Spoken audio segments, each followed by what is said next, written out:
don't know if anyone's going to show up, but I wanted to put my 2 cents out there uh, for what it's worth.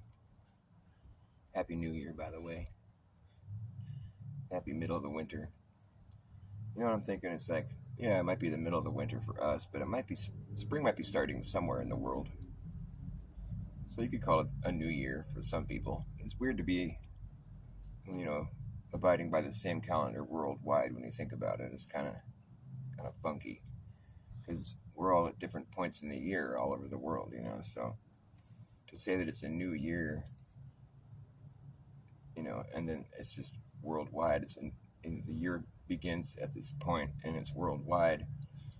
That's sort of screwy. Although, you know, we do have to have a schedule that we're all operating on, and it'd be, you know, might be effective to just like state that this is the calendar that we're scheduling things off of, not necessarily indicating the beginning of the you know, the cycle or whatever you want to call it. It's winter is sort of the end of the cycle, I think. What do you think, Lev?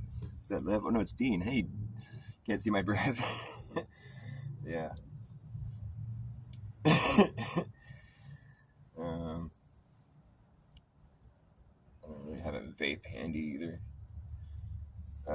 Yeah, but about this astroflerfing, I think there's a good deal of astroflerfing going on, and whether it's intentional or not, we got to be careful about that.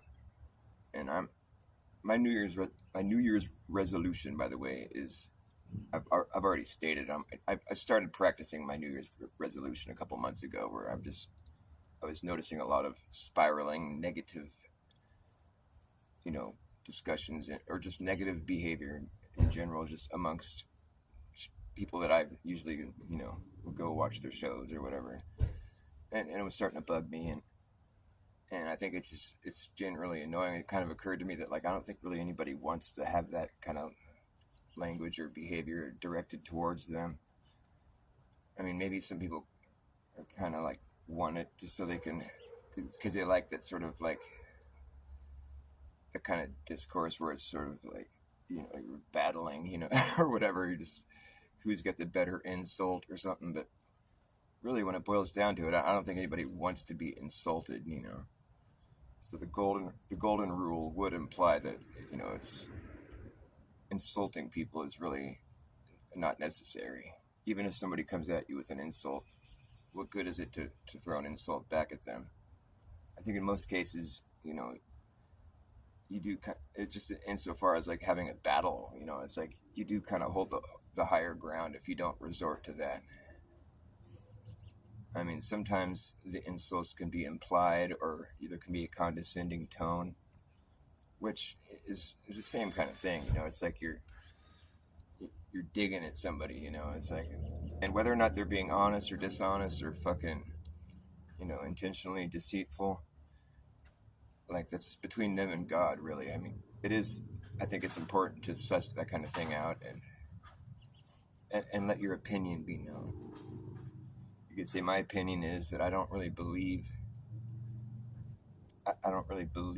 Witzett's response to the vape. I think the evidence kind of speaks for itself, and like, so I mean, unfortunately for Witzett, I mean, it does look like he's vaping, like, and he did admit to having a vape and to have been vaping on the trip. As insignificant as it might seem, as much as I really don't enjoy this discussion anymore, it's really like beating a dead horse. But all the same, like, I feel like the reason it's still being beat is because I think Witzett could at least acknowledge that it certainly looks like that's what he was doing.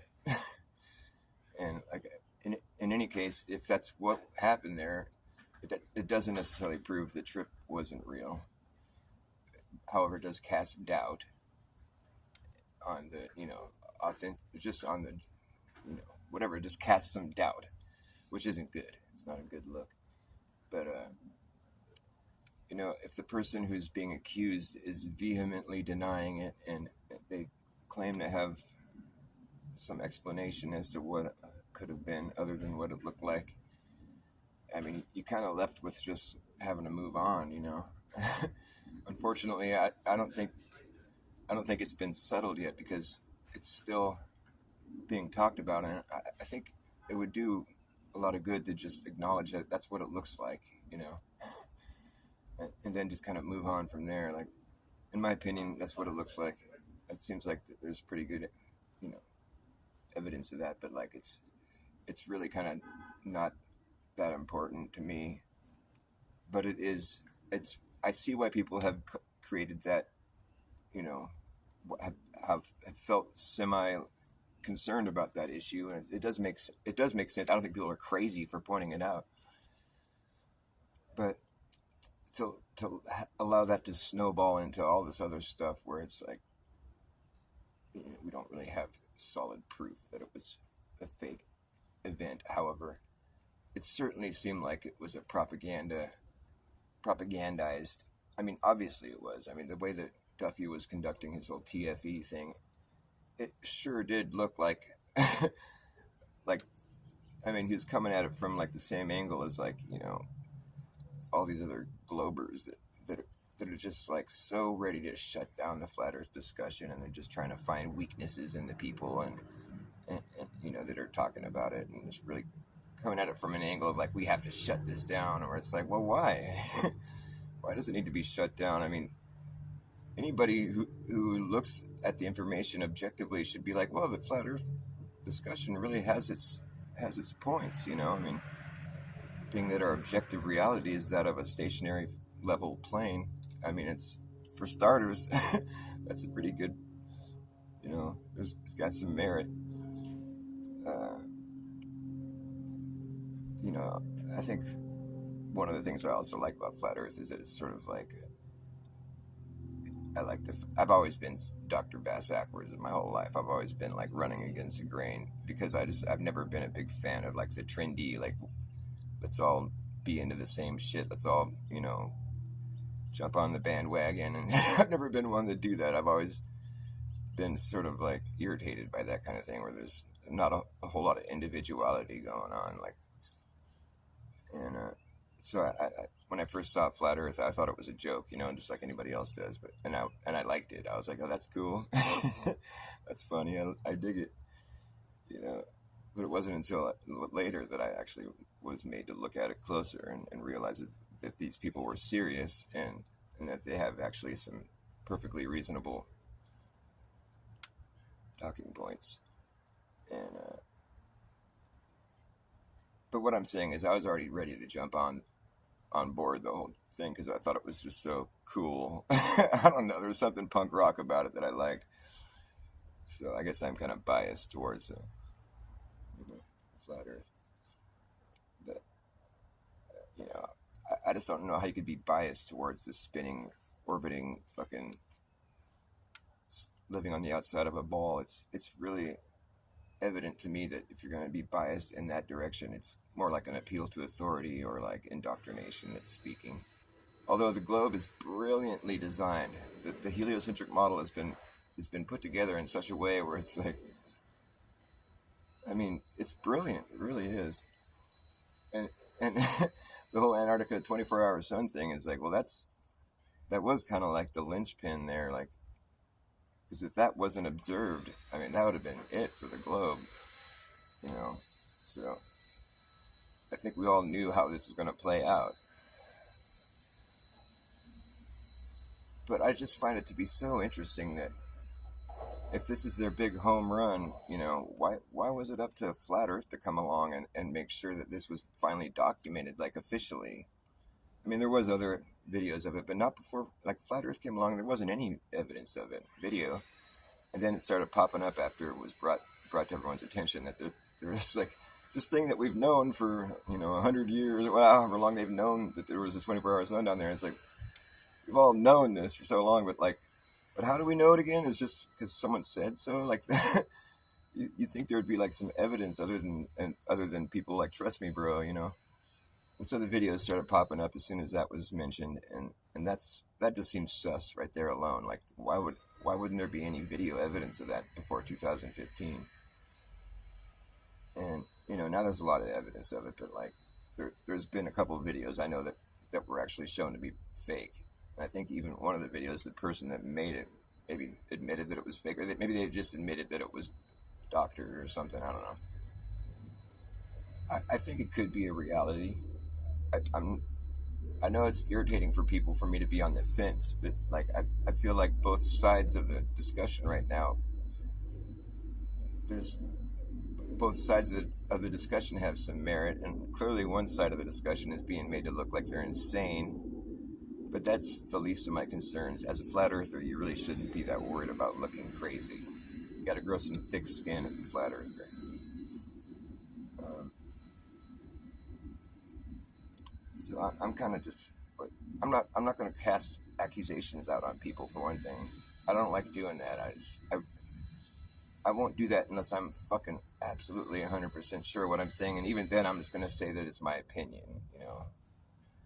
I just don't. I don't know. I don't know why I'm so. Maybe I'm just a big pussy or something, but I just don't like doing that. I feel like it's because you're committing to something that's basically, if you're wrong about it, well, it's kind of like that's a rough one to be wrong about that. I mean, there's been things in my life before where I've assumed something was going on, and I made a big deal about it, and then later found out I was wrong, and it's pretty embarrassing.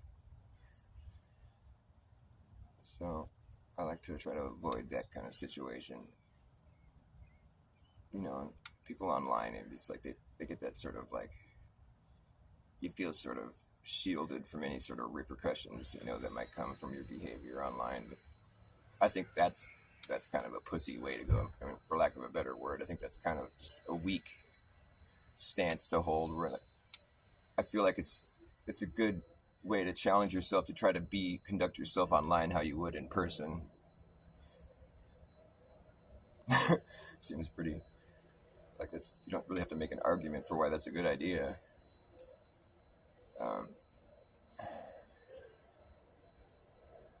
What do I mean about astroflerfing? Well, it's like astroturfing. It's kind of like when you're sort of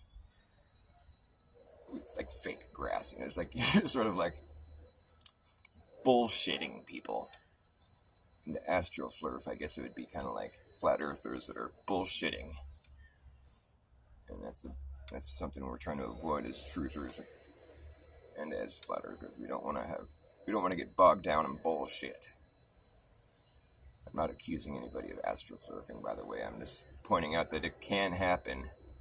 We're all, people, we're all susceptible to like trickery, and we're all a little bit, as flat earthers, we're a little bit sort of jaded or semi-paranoid, just because it's like the biggest conspiracy ever. So naturally, if you think that's what's happening, which I do, then you have to be, you're kind of the type of person that would otherwise be considered sort of paranoid, I guess. I don't know if that's the best word for it, just skeptical or whatever. But Joe from F'd Up World was talking about how it's like, I don't know if it's necessarily being a truth seeker to be so skeptical like that. It's more like conspiracy seeker. I kind of like that. I think that's a good term, because it's not saying that you're an idiot or an asshole or full of shit to be a conspiracy seeker, because conspiracies do exist, and there is some kind of thrill to it, when you think you're finding out something, But man, if they fake that trip, that's some bold shit right there. That's bold. I mean, the implications of that are huge. I want to shout out to a channel called Fake Flip. Anybody know about Fake Flip? Astroflerf looks nice. Hey, Lev. Creek Mary, are you in here too? Hi, Creek Mary. Nice to see all you guys. Thanks for coming to say hi. Yeah, shout out to a Fake Flip channel. I found that channel through the No Fanfare channel, which I've also liked a lot over the years. No Fanfare is he's on the side of like, this trip was probably fake, but he's being a little more. He's just a little more reserved about how he goes about discussing it. I mean, he's not he's not so aggro, or like, I don't know. I don't think anybody's being aggro necessarily. There are some people that have been kind of hectic, you know. Like I said, everybody can make their own decisions. We all watch the same shit pretty much, but Fake Flip only has he's got less than 1,000 subs, and I've always liked the stuff that he puts out. And he was pointing out today, I saw a video from him today. I don't know if you guys are already hip to all this, but he was talking about I can remember the name of the channel, but there was some dude from Brazil that's like one of these Glober types, you know, but he's always in Antarctica. He says he's always showing videos from Antarctica, and he was down there. You know, he's been down there a lot. He says he's always down there. He must have like a lot of money or something. Or he's got like a free pass or something. But the guys was showing some videos of the midnight sun in Antarctica, and there was another flat earther in Brazil. It's all in Spanish, so but like there's some subtitles. But apparently, I didn't catch all of it. I have to watch the video again. But apparently, one of his videos was debunked, or one of his pictures or something, as being fake, and then this flat earther was calling him out on it, and then he kind of ran away, didn't want to deal with it, and then this guy, Fake Flip channel, he saw some photographs or videos of the McToons from the Antarctica trip, and lo and behold, this dude that I was just talking about, this guy from Brazil, was with them on the trip, and it's just interesting because I think the guy's already been called out as having done some fake, you know, Antarctica stuff. I don't know if it's necessarily been proven to be fake, but some sketchy stuff, I guess. And this guy happened to be with them on that trip that just happened. And I think that's interesting. And I've always liked the Fake Flip channel. I think he's cool. I think he's got really good information a lot of times. Every time I've seen one of his videos, I've always been like, you know, I'd walk away from his video going, wow, I just feel like I just learned something. That was cool. Guy's got some good information. Like he was a video that I saw. I talked about it when I saw it. It was a while ago, but he was talking about the tsunami wave that came through. It was like however many miles long. It's just a straight wave. It's like a swell in the ocean that came through. And when it hit Australia, it wrapped around the entire continent and it wraps around the entire continent. That's the way water dynamics, like, or whatever the word for fluid dynamics. It wrapped around the entire continent of Australia and like came to the whole entire coast saw that wave as it wrapped around it and then kept going south from Australia. And when it finally reached Antarctica, it hit the shore of Antarctica, but instead of wrapping around the continent of Antarctica like it did Australia, it sort of bounced off it and pushed back out and sort of diffused the momentum, just sort of settled out, you know. And he was making the point of like the way water behaves when something like that happens. I mean, this is kind of a rare occurrence where there's a miles long straight swell in the ocean where it's coming at wrapping around entire continents. It's kind of a rare event, and he was pointing out how water behaves differently when it hits like an island versus like a border, or like a, you know, a border. He was saying how it's interesting how the wave was canceled out by the shoreline of Antarctica versus Australia didn't cancel it out. It just, you know, just kind of wrapped around it and kept going. And I thought that was really cool, a cool insight to bring to the table on this flat Earth discussion. I liked it. So anyways, this guy Fake Flip, who's a pretty clear-headed dude, and he's got good insight, I think. I've always thought he was cool. He's claiming that whole trip is fake and they're all liars. It's a big hoax. And it caught me off guard. I wasn't expecting that. I don't know. And he showed this guy that was there with them, and who's been called out as a deceiver and has been clearly caught. Like I remember what it was. It was like there was some photograph that he took of himself. He's like, I'm at the midnight sun in Antarctica. And he's all, look, and he showed his phone. It was like 11. It was almost midnight p.m. or whatever. And you can see the sun shining on his face. You know, he's like facing the sun, shining on his face. And you can see the mountain behind him that's at Glacier, whatever, at the Glacier Camp, Union Glacier. Which the mountain is south. Like, the mountain behind him is south from him. So he's basically saying the midnight sun was there shining on his face, but he was facing north. And that doesn't check out, right? Am I right? I think I'm right. I mean, that was what he was saying. I think it's right, though. I think it's accurate. Whatever. Something to think about. Shout out to Fake Flip. See, like in the case where you're like friends with Austin or Jaren, it's almost like I don't really want to hear what you got to say about it, because as much as I think that seems kind of rough or like rude or something, but like if we're really trying to find truth, I mean,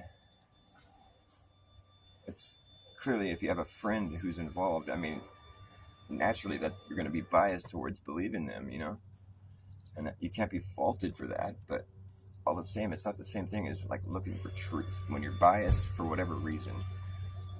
If it comes down to a trust me bro thing, it's like, well, you just have to acknowledge it as that, at least, whether or not you decide to go any further with it, but yeah, this shit's kind of driving me nuts. I don't know. Kind of driving me a little bit crazy. I have a hard time understanding how there could possibly be a sun circling in that one spot down there, where they could get a 360. And it's like still coming up here, and then, like I'm in California, and there's people a lot further north from me every day that see the sun. It just seems hard to believe. Even on the globe model, it seems kind of like, is that really what would happen on the globe model? I don't know. It seems kind of weird. To think, for another thing about this whole TFE thing that I think is sus is that Jaren seems like he's ready to go back to the globe after seeing what he said he saw. And I find that to be slightly suspect, because he's aware of the fact that, the globe model can't be demonstrated in a real life setting. I mean, it's like the claims of the globe model are, what we're talking about, such massive, with gravity and the sun being like this huge ball of fire, and the whole earth being an object that has a weight, and it's like, suspended in emptiness, like flying around the sun. I mean, it's a pretty abstract claim, and you can't demonstrate it, because the claim has to do with like the size of, like you can't just float a big sphere in a lab setting and spin it and orbit it and then have things not falling off it. I mean, it's like, well, yeah, because it's not big enough. I mean, you have to get something as big as, it's like, so it's impossible to really like, are you following me here? It's kind of frustrating, because it's like, oh, okay, well, when things get that big, it's a different story or whatever. I don't know if I sound like an idiot. I don't really care. Can you guys hang out for like less than a minute? I'm gonna go grab a cigarette. Please don't go. I'll be right back. Less than a minute, I promise.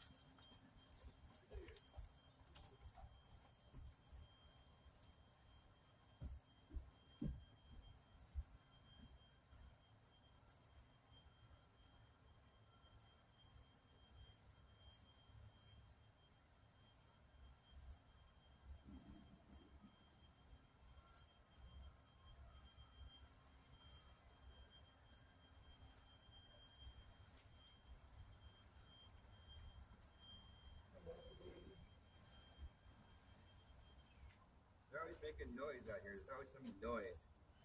What are they doing now? There's always so noisy.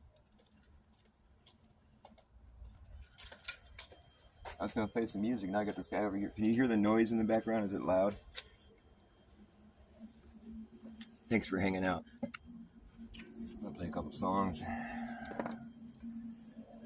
Do some guitar practicing. Did you guys have fun last night? Did you do anything? You were lighting up a lot of fireworks, I heard. I live up on the hill above Silicon Valley. And I could hear all kinds of fireworks going off last night. I was like, wow, people are really celebrating. Where's my lighter?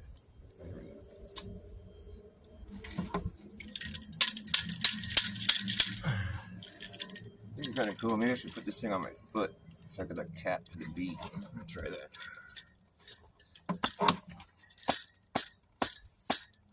Yeah. Forever Love, nice to see you. You say, Lev, I can explain a southern 24-hour sun for FE. I need proof it exists first. Yeah, I got you. I'm in the same boat. Hi, Justina. Nice to see you, too. Wow, have fun. I think it's important to not astroflerf.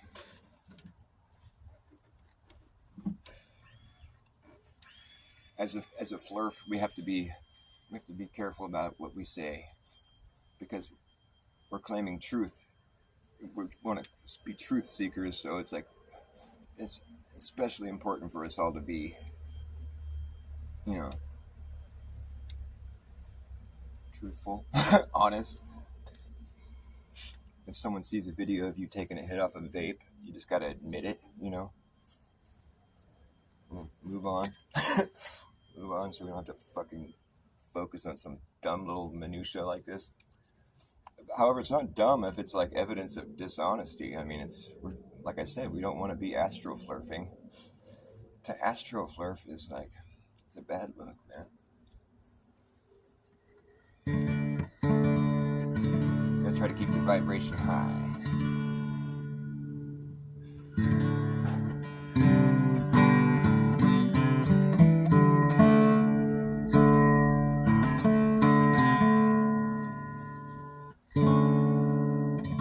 I don't know what I'm gonna play, but I'm gonna play. What should I play?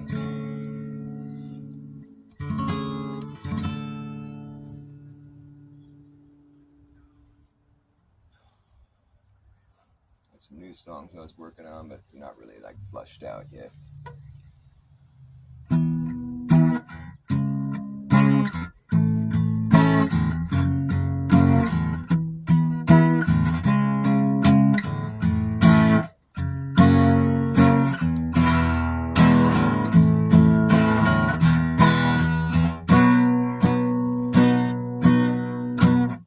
The future never comes when you're stuck in the past, waiting for the moment to land. Time goes by so fast, and the future never comes when you're stuck in the past.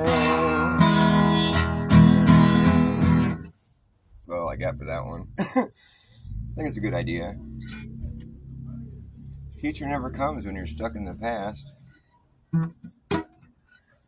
Just gotta write some more words.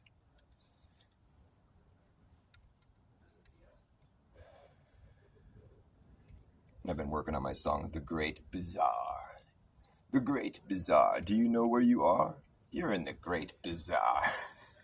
It's such a weird, I don't know where this song came from, but it's just, sometimes I just pull shit right out of the ether and I'm like, this is a song. And I try to not like claim it as my own. But yeah, I did write it, I guess.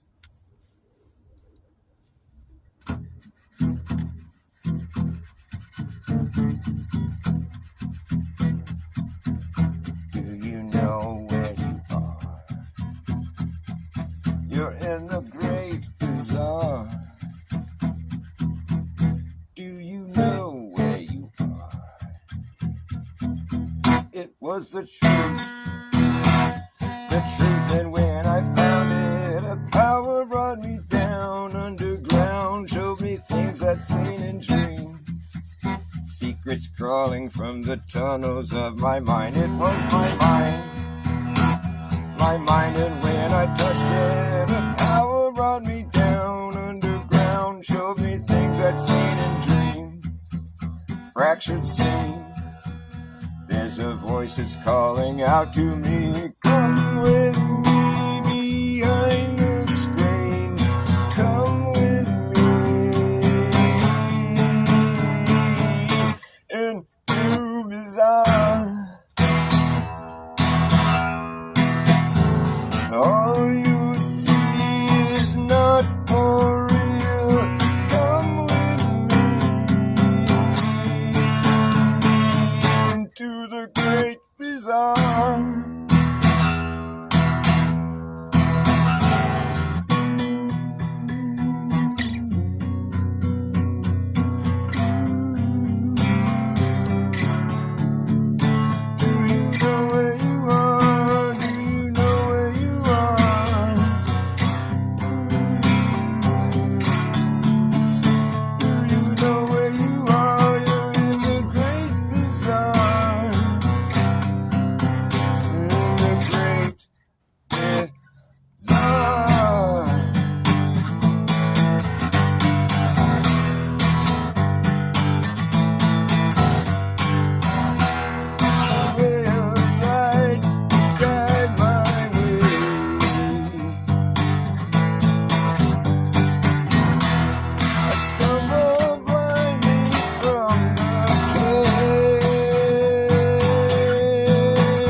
bizarre.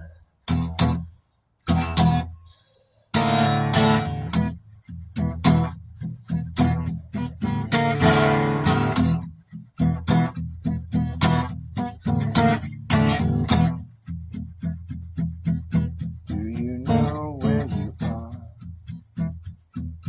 You're in the big bizarre.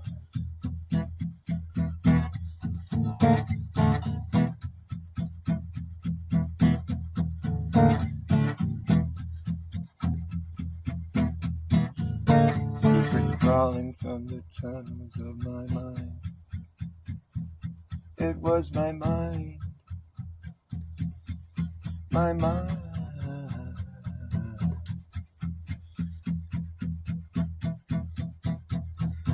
A power brought me down underground.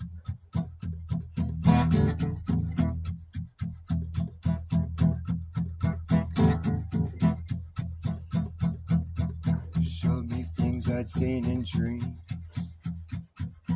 some obscene. It was the truth. The truth was the truth. I found it, the truth. It was the truth.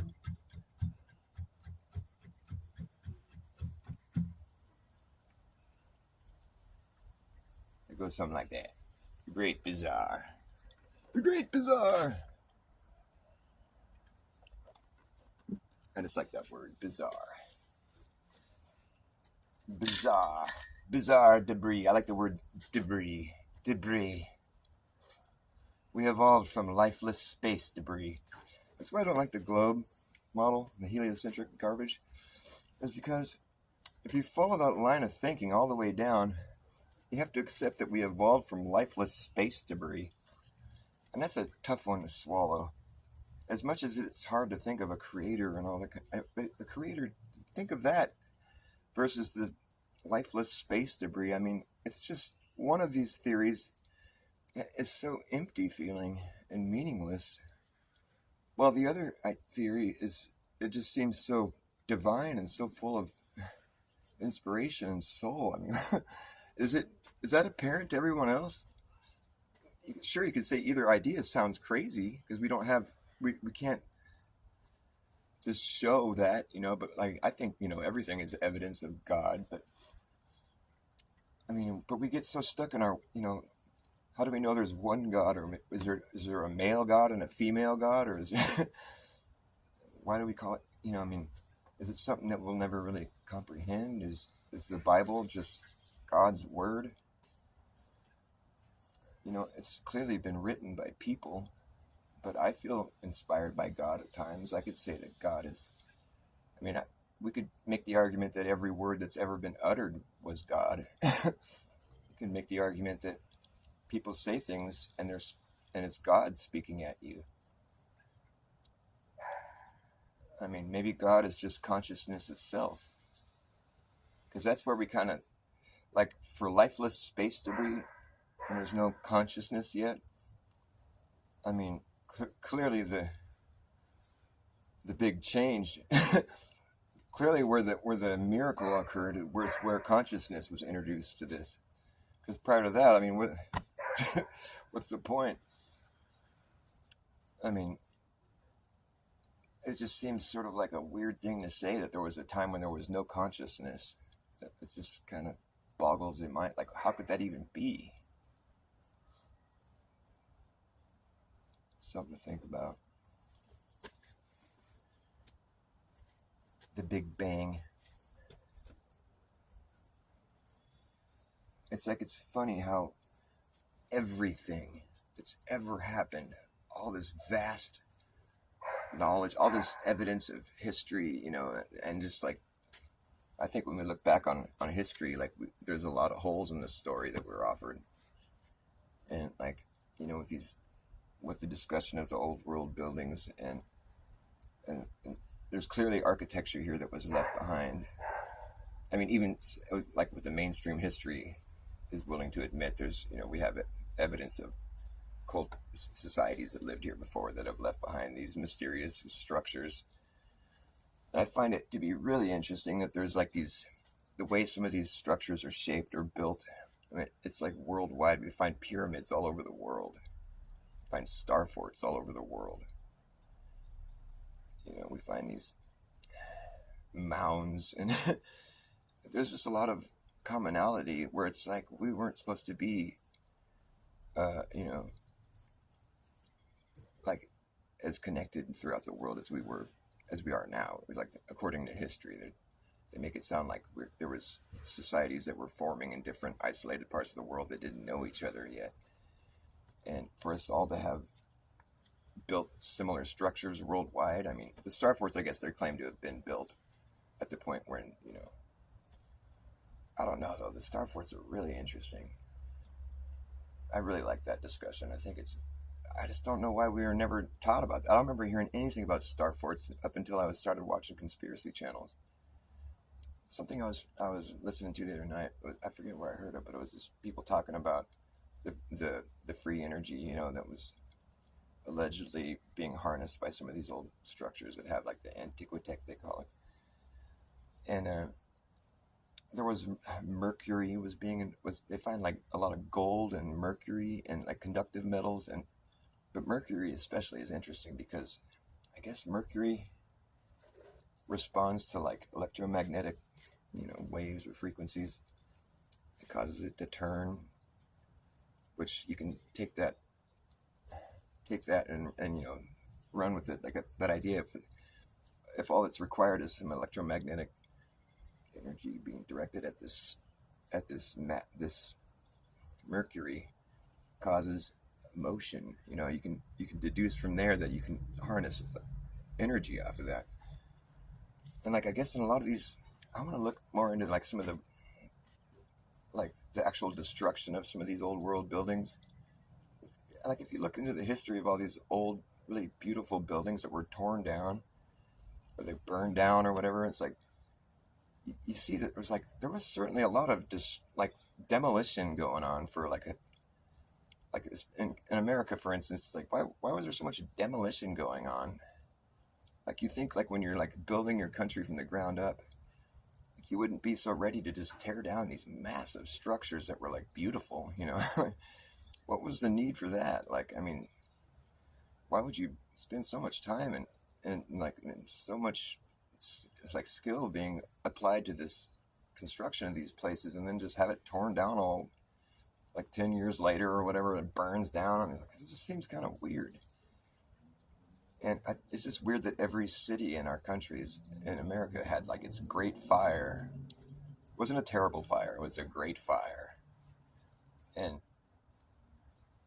a lot of those fires occurred like after, let's say, dynamite was invented allegedly in 1867, I think.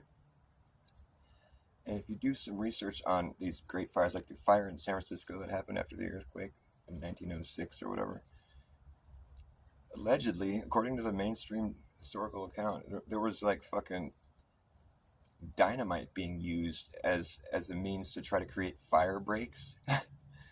So they're like taking and dynamiting these huge buildings in attempts to make a fire break, but according to the story, it didn't do that.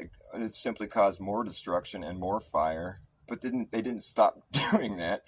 And when I looked into some of these other cities that had their great fires, they were doing the same tactics in those other cities. So it's just like they invented dynamite and then they started blowing everything up.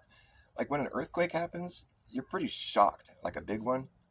It's fucking very unsettling. Like the last thing you're gonna want to do, like an earthquake happens, your fucking whole reality is just turned upside down. And then then all the damage you have to deal with right after that. There's fires, and I guess I don't really know how earthquakes cause fires, but I could see that happening though. Whatever. So then I can't imagine people being like, oh, with the earthquake happening, oh, there's fire. I know, let's get some dynamite and start blowing some shit up. Wait, what? I don't know if that's the best idea. To fight fire with fire, you usually could skip more fire, which is what happened. But I want to look into some of these buildings that were actually, demolished in a way where they took them down, where it wasn't like a situation like that where there was like an earthquake and a fire and they had to like they had to act quick and start dynamiting buildings. But like I think, well, I've heard talk of like some accounts of these buildings that have been taken down, these old world buildings, and they were finding like copper and different kinds of metal conductive pipes that were running through the walls, and stuff that was unexplained insofar as like it wasn't plumbing, or and these are the same buildings that have the you know the metal spires on top of them. And I can't imagine how people would be taking these buildings down and finding all this stuff inside of the walls like that, and just it's just like you would have to be led to believe that there was a purpose for it. It wasn't like they put copper in the walls to keep them strong or something. I mean, copper's not really, it's pretty flexible. I wouldn't say that's like being used to support anything. I would have to be led to believe that it had something to do with energy. I mean, copper, take apart anything electrical, you're going to find magnets and you're going to find copper.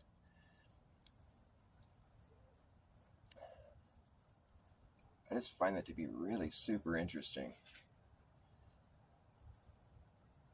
And just like suspiciously overlooked by historical accounts, or just omitted.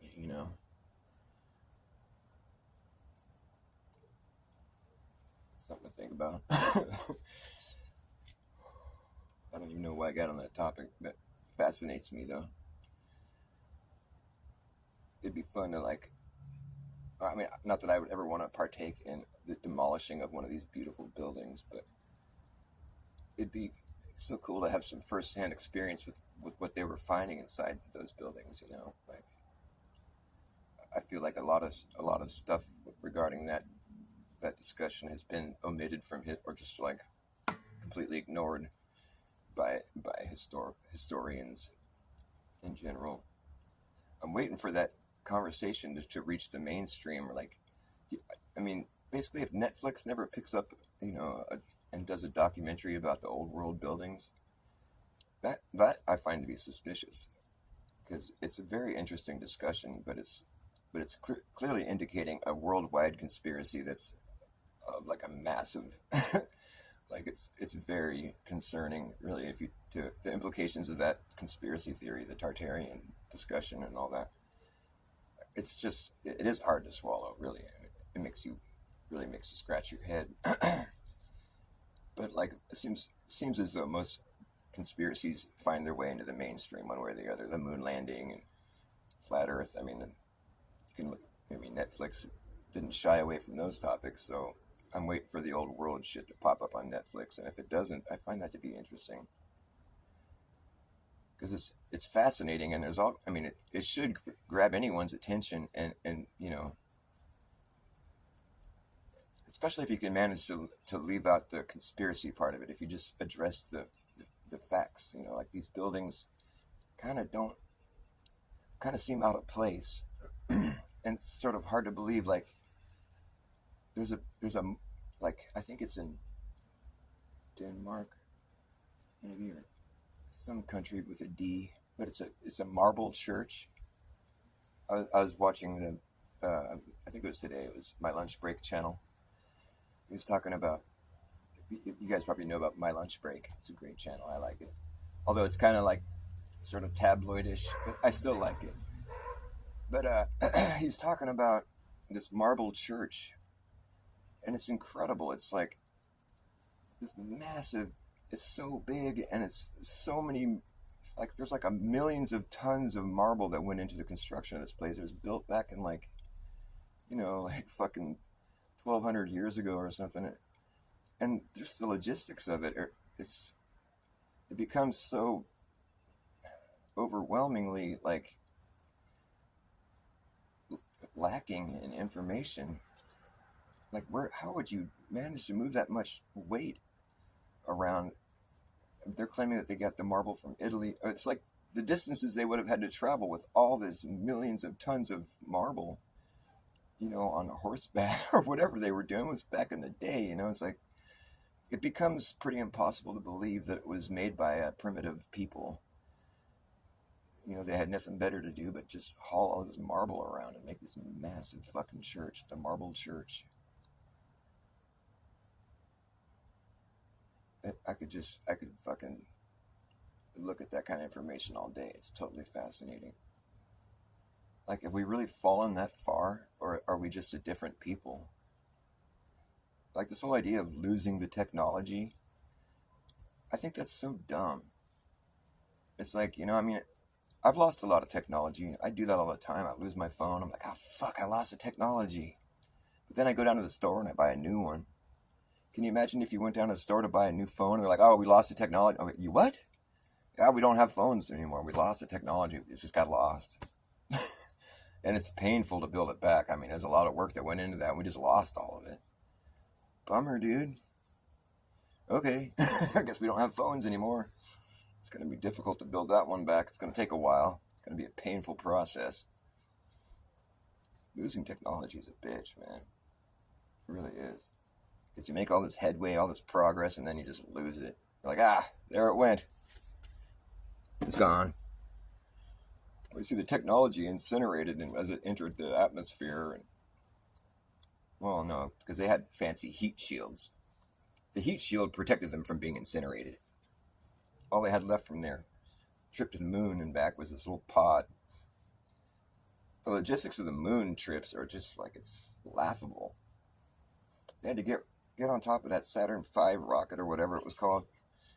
That thing had fucking, nobody in their right mind would get on top of that thing. You're going to be going 17,000 miles per hour in this thing. It's like, really? I don't want to go that fast. That's crazy. You know how fast a bullet goes? A bullet goes like, it's like 1,000 plus, 17. I mean, like, have you ever seen a bullet? I mean, it's hard to see it, like a speeding bullet, like it's so fast you don't see it. You might see like a little rift, but like it's so quick. And now that times 17. I mean, it's so fucking fast, right? I mean, it's impossible to even conceive of how fast that is. But they claim they have their like camera point. Okay, look, we're focusing in on this rocket. It's going 17. I was like, really? I would think you'd have a hard time like staying focused on something going that fast. But what do I know? I'm just a conspiracy theorist. Don't listen to me. So they make it out of the atmosphere. They're in orbit around the Earth in this rocket, right? Whatever stage they're on, Then they have to slingshot off Earth's gravity towards the moon. That's a good trick. How exactly do you go about slingshotting off of gravity anyways? You pitch it at the right time. We just slingshot it off the gravity. Now we're going towards the moon. Then they get to the moon, they're orbiting around the moon. Okay. And then we're like, okay, we're going to deploy the lunar lander and go land down on the moon while this guy in the spaceship, is just going to continue orbiting the moon while we're down there goofing off. They go down to the moon surface, they get out in their spacesuits that are like, I mean, apparently they never really tested them in vacuum chambers here on Earth, because you'd think there'd be a lot of footage and evidence of that, like, having been done. I can't remember ever seeing any spacesuit testing in a vacuum chamber. It seems like if that footage exists, I'd love to see it, because I personally don't think anybody in their right mind would ever want to get inside of a vacuum chamber. That's pretty sketchy shit. And according to, whatever, mainstream academia, it's like we can't even, the level of the vacuum of space is so extreme, we can't even replicate what we think it is, according to whatever, you know what I'm saying. It's like, it's something that we can't even replicate here with all our efforts. We haven't been able to create the same environment that they claim space is, with the level of vacuum or whatever you want to call it. I don't know how you say that. It's like a vacuum to this degree. We haven't been able to recreate what the space allegedly is. And so with that in mind, you never really were able to test the spacesuit to see if it's going to work where you're going. Because if you can't recreate the environment here on Earth to test it, to see if it's going to work when you get there, then we're led to believe that they had to go there and test these spacesuits for the first time in the environment of space and the moon or whatever. And that just seems, and they were live on TV. I mean, all that starts to sound kind of fucked up to me. But they worked great. They ran around, danced, hit golf balls, drove their golf cart, and fucking stuck the flag in the ground, and called up the president on the phone. We're on the moon. Never once did they even show any concern for anything, really. They never hear them talking about how much air they have left. If you go scuba diving, that's like front and center. That information is of utmost importance, how much air you have left in your, because the environment you're in doesn't have air. So, like, you're bringing the air with you. And so that's, like, of such a concern that, like, you would think that would be, like, there'd be, like, some automated warning or something coming at these astronauts while they're on the moon. Like, you have this much air left, this is your air level, your reserve of air is this much. You think it would be, like, present in some of the videos that they provided. There would be, like, some sort of, like, maybe I'm wrong. Maybe there is. I've never heard that. I never even really heard them talk about how much air they have left, or, like, they say they got to repressurize inside the limb or whatever. The whole story just seems so shoddy. And we're just supposed to believe that, like, NASA, has the technology to do all these things. Or they lost it now, but they're trying to figure it out again. The story is just so bad. It wouldn't work in a movie. If you're watching a movie that had all this, had it play out like that, you'd be like, this storyline kind of sucks. It's so hard to believe.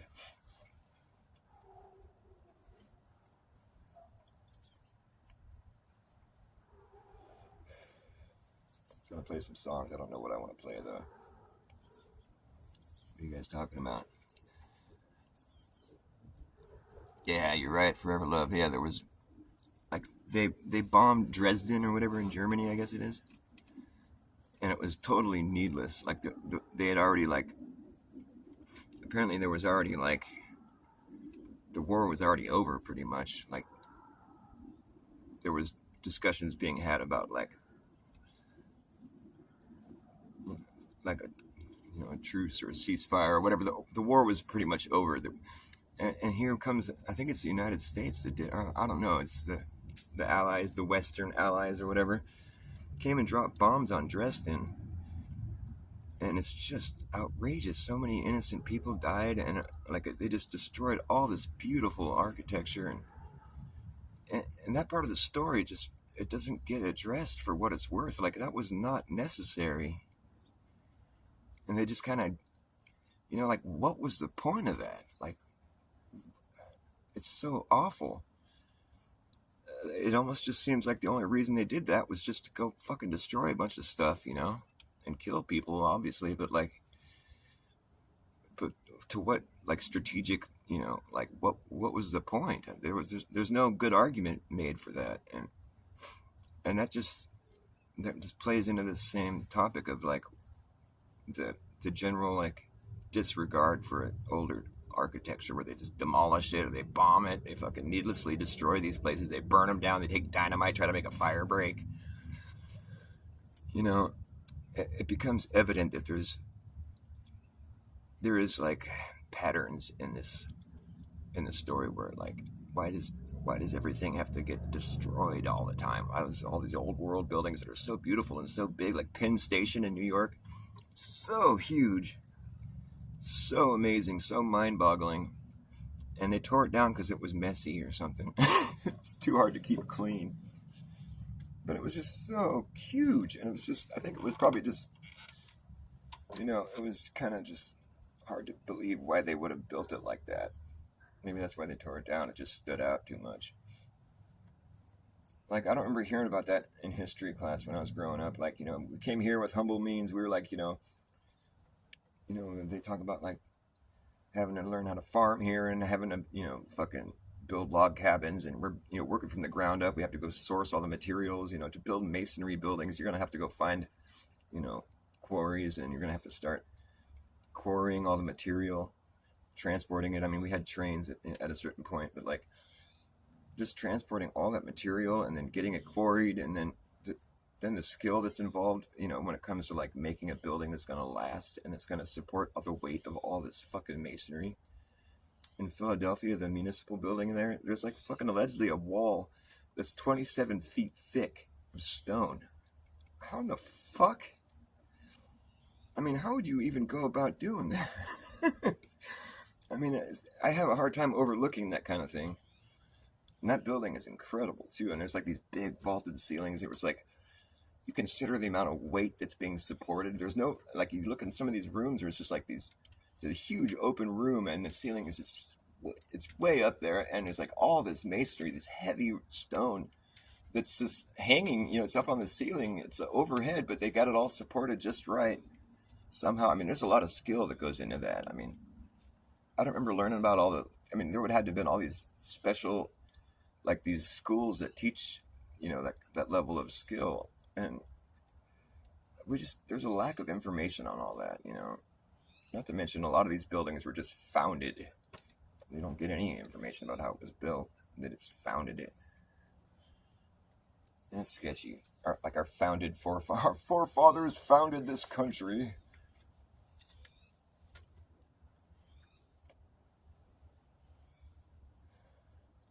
Sometimes I think they tore them down so they could figure out how to build them.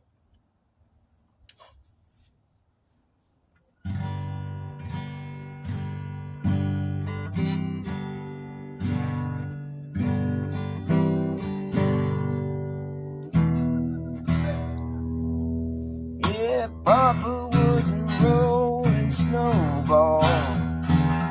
Wherever he lay, flat was his home. They say he rolled away one cold, cold day.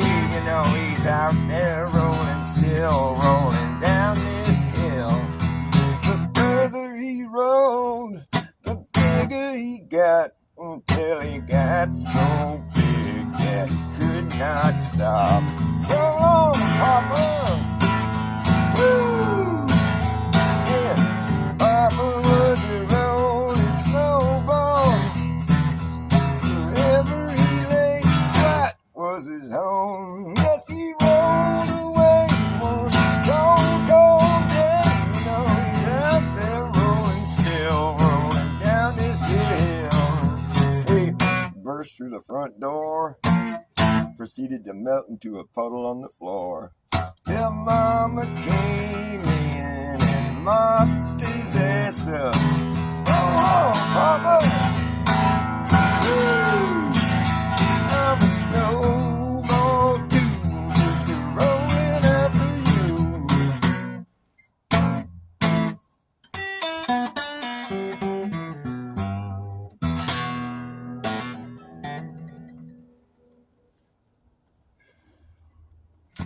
Papa was a rolling stone. Ever he laid his hat was his home.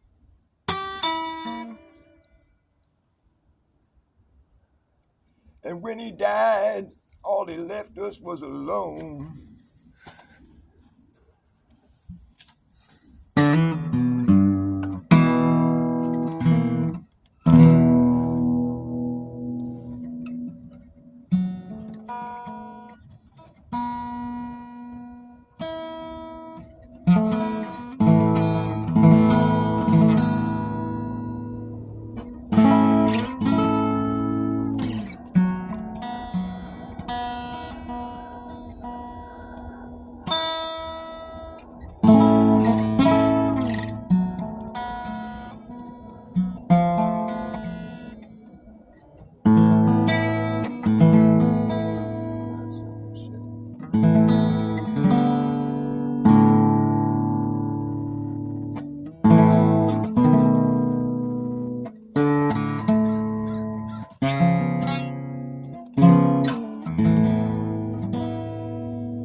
Strings and my fingers. I'm kind of like, it's cold, man. Can you see my breath?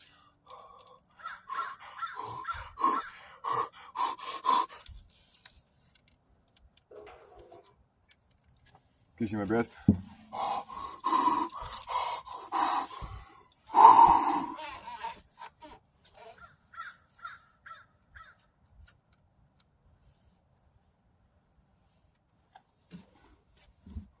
Hey, what's up now?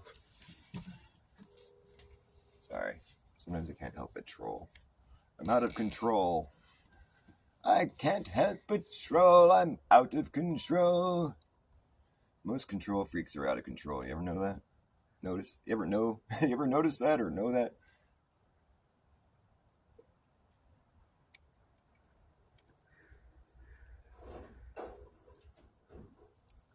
Every minute of the day.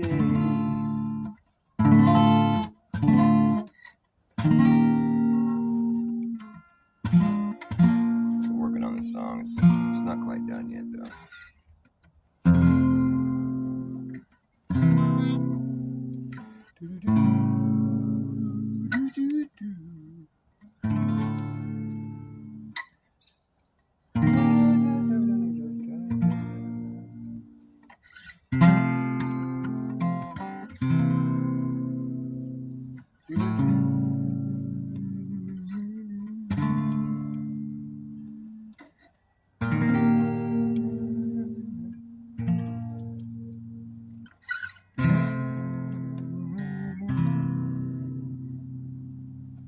Every minute of the day, there's another sucker born.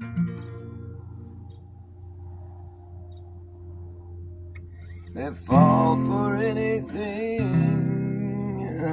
No, there's another sucker born. What would be a good lyric after that? Every minute of the day. Oops. Every minute of the day, there's another sucker born.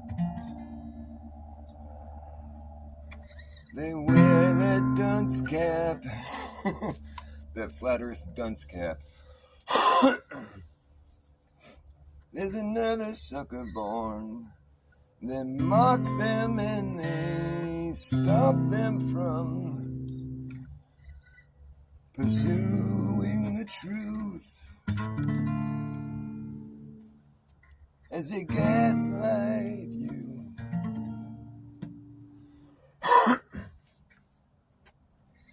No matter how much you might warn them, they succumb every time across the line.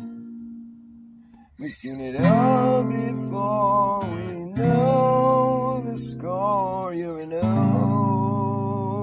open book, so easy to read. And we've read this one before. You're just a time bomb ticking, and now the plot has thickened. If it sickens you knowing what you've done to everyone,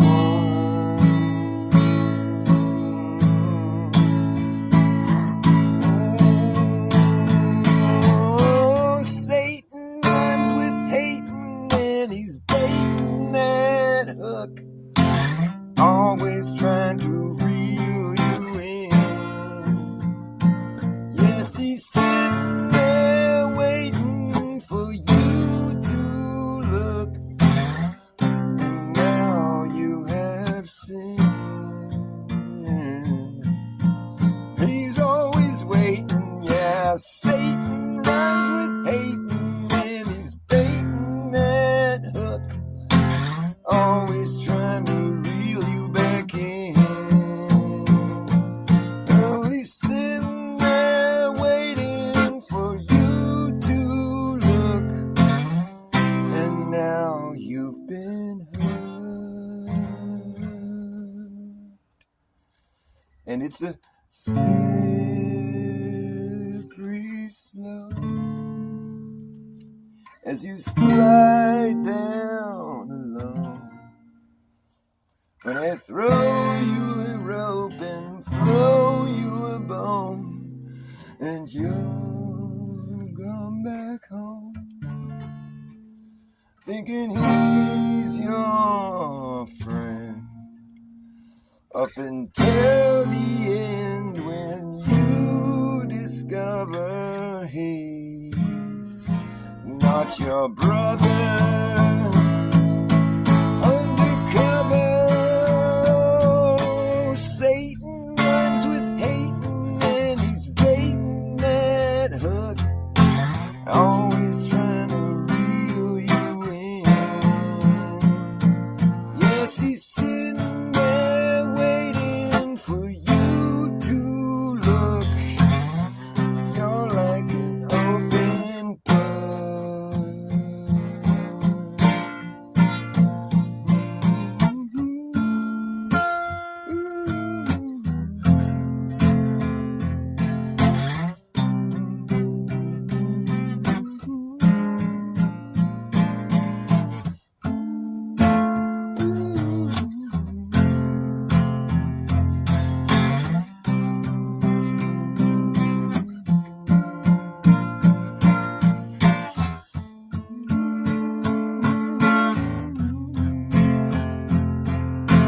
Always try to reel you in.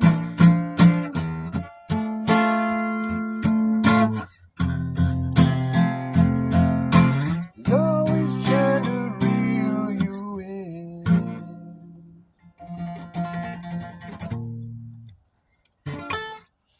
Ah, my hands are frozen. I'm gonna wrap it up. I love you guys. Thanks for watching my show. Don't be strangers in my echo chamber. Thank you.